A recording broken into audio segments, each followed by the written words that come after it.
mundo ng sisid. Hatid sa inyo ng Sunsilk with Nano Complex. Bagong bonus 3-in-1. Joy Hand Care with Vitamin E at the bar. Mahal ko iyong dinggin, di na muling Lakas ng loob ng Signa yun na sumugod sa bahay. Kung nagkataon nandun ako, karon ng patay ang sasakyan niyang paalis. Gusto ko muna makita niyo naghihirap ang mga magulang niya. Saka ko siya isusunod. Sa tingin ko siya si Eden. The last time nagkaharap kami ni Eden, galit na galit siya sa pamilya ko. And now dumating si Pearl De La Vida sa buhay namin. Isang babae kamukha ni Eden. Walang ibang ginawa ko hindi pahirapan pamilya ko. Pero imposible ang sinasabi mo, sir. Paano nasabi imposible yun? Your mom told me Eden's dead. Alona, hindi na pwedeng mabuhay yun. Meron ba namang nakabalik na sosyal at edukada mula sa patay? Dito na sila, boss. O ano pang iniintay nyo? Paulanan na nyo ng balay ang mga yan. Magbabayad sila.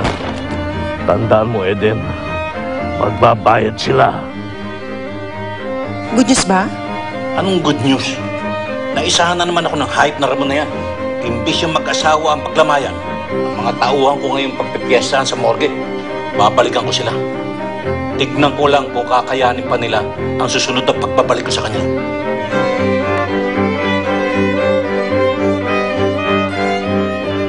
Tubig! Nasaan tubig?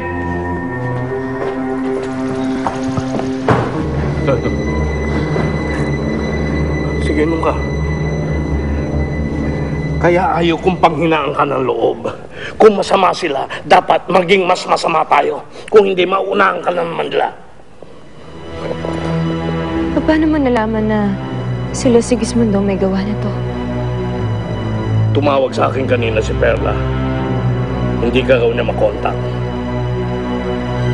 Iniligtas ng espiya mo ang buhay natin. Eden, malaki ng pinagbago mo. Huwag ka nang babalik sa dati. Hindi kita tinulungan para matalo.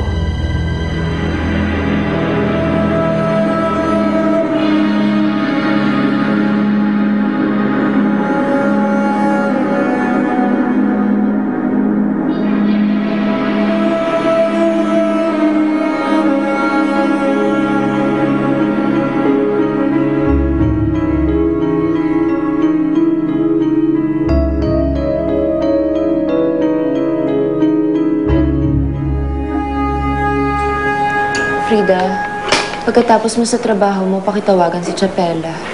Pakisabi sa kanya pumunta dito sa bahay. Bakit po, Madam Pearl? May utang na loob ako sa tsahin mo. Magbabayad lang ako. Sige po. Salamat.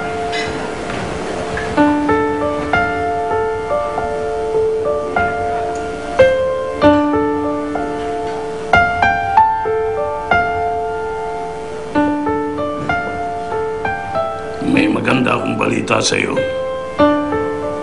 Ano yan? May nahuli doon sa isa sa mga umambo sa ating kagabi. Kumanta. Si Sigismundo ay tinuro. Ngayon, mas madali mo nang pakulong ang walang iyang yun. No mercy, Eden. No mercy. Antayin ninyo ako dyan. Palis na ako ng bahay. Pa, ayos ka ba? Kumain ka muna dito. Oo nga naman pa, pinag-uusapan namin yung kasal namin ni Monique eh. Hanggang ngayon pala, hindi pa kayo nagpapasukat ng barong mo. Ano ka mga anak? Sobrang busy ang papa nyo na ni almusal man lang di na tayo masabayan. Sige na, kumain na kayo. Sige na nga. Tatlo na kayong umihirit. Alam nga namang tumanggi pa ako. Naku po, sir. Bakit po kayo pumasok? Sandali lang po. May warrant of arrest kami. Si Gismundo Zaragoza, arestado ka sa salang attempted murder. Anong kalukuhan ito? Bakit? Napresinto ng paliwanag. Ano? Bitawan niyo ako! Wala akong kasalanan! Pa! Ano ba ito?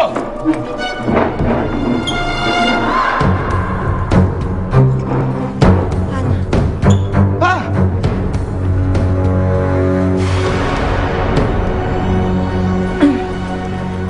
pinapatawag niyo raw ako? Para sa'yo. Bigay namin yan ni Ramon.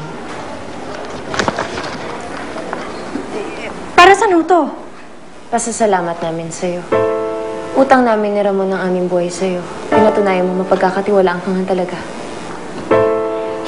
Ako. Salamat, Madam Pearl, ha? Eden na lang mong itawag niyo sa akin, Chapela.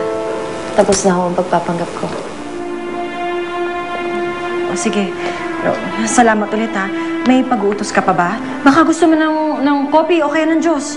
Itago niyo na lang ho yan. Sige mo. Salamat ho.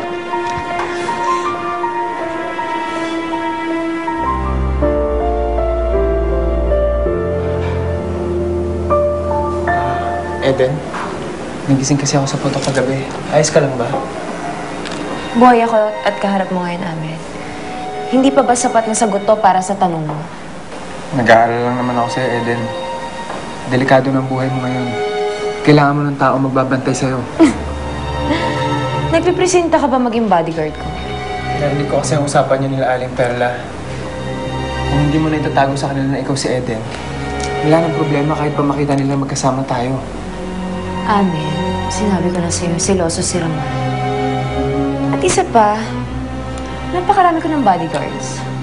Mas makakatulong para sa'yo kung ilalayo mo ang sarili mo sa kapahamakan. Isa pa, laban ko to, Amen. At hindi kayo kasali.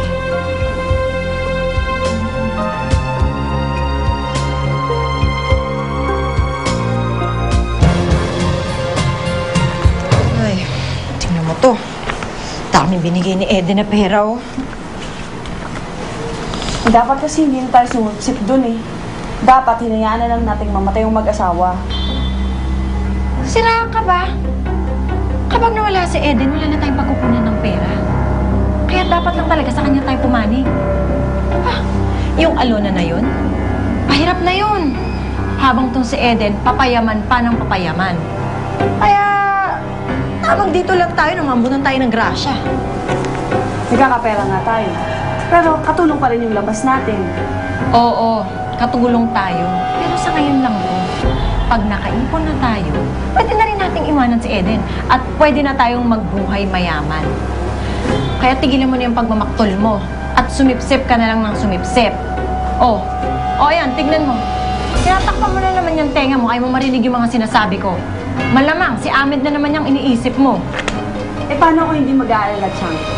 Eh dinala ni Eden dito si Ahmed. Mag-isip ka nga. Ano ba sa tingin mo, ha? Sa yaman ng asawa niyang si Eden, sa tingin mo, papatulan pa niyan si Ahmed? Aba, eh dapat nga magpasalamat ka pa sa ginawa ni Eden, eh. Ayaw mo ba nun?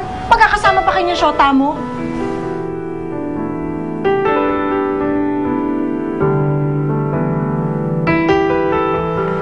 Ano tong good news na ibabalita niyo sa akin? We already have a date. We're gonna get married next month. Hindi ba masyado mabilis? Mag-hire daw kami ng wedding coordinator.